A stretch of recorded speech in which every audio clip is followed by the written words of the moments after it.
Again, this is the Big Clifty Beekeeper. Here it is in September, and the activity on my feeders is not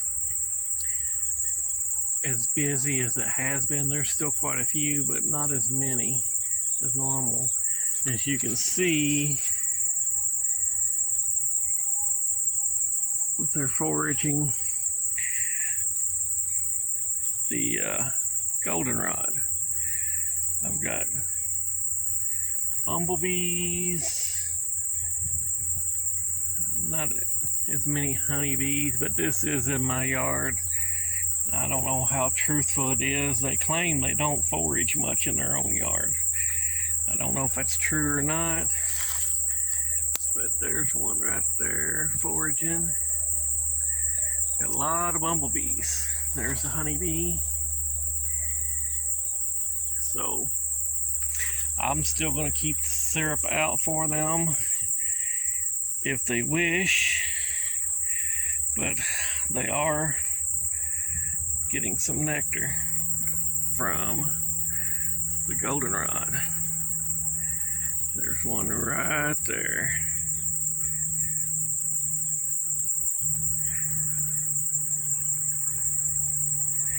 So I'm in south central Kentucky. You see the goldenrod is starting to hang. Some of it's already dying off. Some of it hasn't even bloomed yet. You know, the nectar's starting to come in when the blooms start to bag, hang down. They're starting to get some nectar in them. And of course there's a chance of rain tomorrow.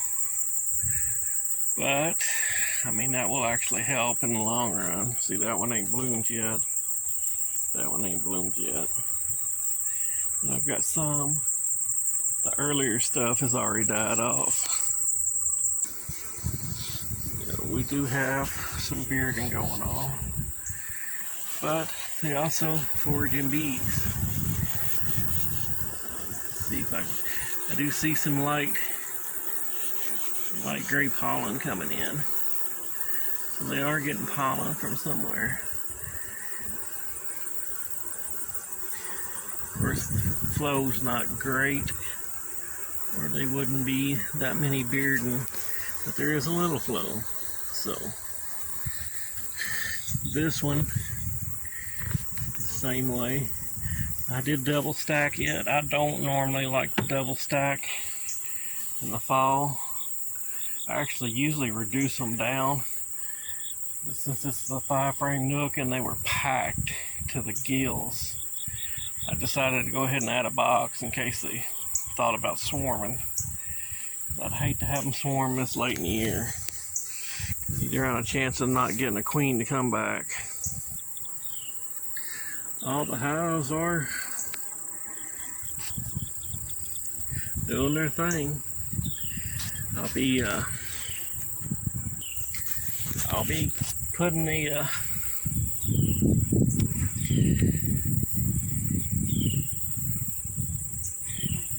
getting them ready here in before long with the mountain camp and all that. It's still a little early yet. I usually wait till in October to start doing that. I'll put that lid spacer, and I'll probably use wax paper because I don't get newspapers. So, and I'll put the wax paper down and pour the sugar on top of the frames. Like I said, the treatment, my varroa treatment is in, and I won't have to take that out till October 16th, which it says to leave it in a minimum of 42 days. So that's what I'll do. I'll take it out to around the 15th or the 16th. This hive is not near as busy. I have a feeling it swarmed, and I missed it. I never saw a swarm, but it was bustling there for a while. I'm not sure This hive has always struggled. I don't know why. I mean, I did requeen it, but it's never done over a single box, single 10 frame all year. But most of them are pretty busy. This one actually was one of my queens this is one of the boxes I put one of my queen cells in because it was queenless. But now it's bustling with activity. I've got 3 or 4 over here that has queen cells from where I grafted. This one's an 8-frame. It's pretty busy. I mean, I've got them coming in and out. There's a little bit of tussle on the landing boards. There may be a hint of maybe a couple of robber bees, but this one's too deep strong. It's not going to get robbed out. So, but yeah, if you have a little area in your property that you can let grow up a little bit and get you some goldenrod going, I mean, it does help you. You know, you can judge your fall flow by when it blooms.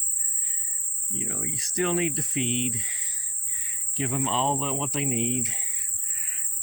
I'm gonna put some pollen sub out too. I got a pollen sub feeder that I need to put some sub in over by the wet feeders.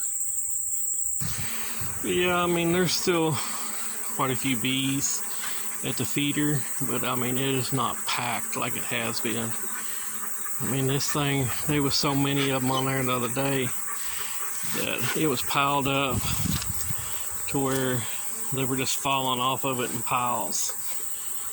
But yeah, and like I said, there's quite a few, but it's just not as many. And there is the pollen feeder I got. Works out great. Yeah, so, but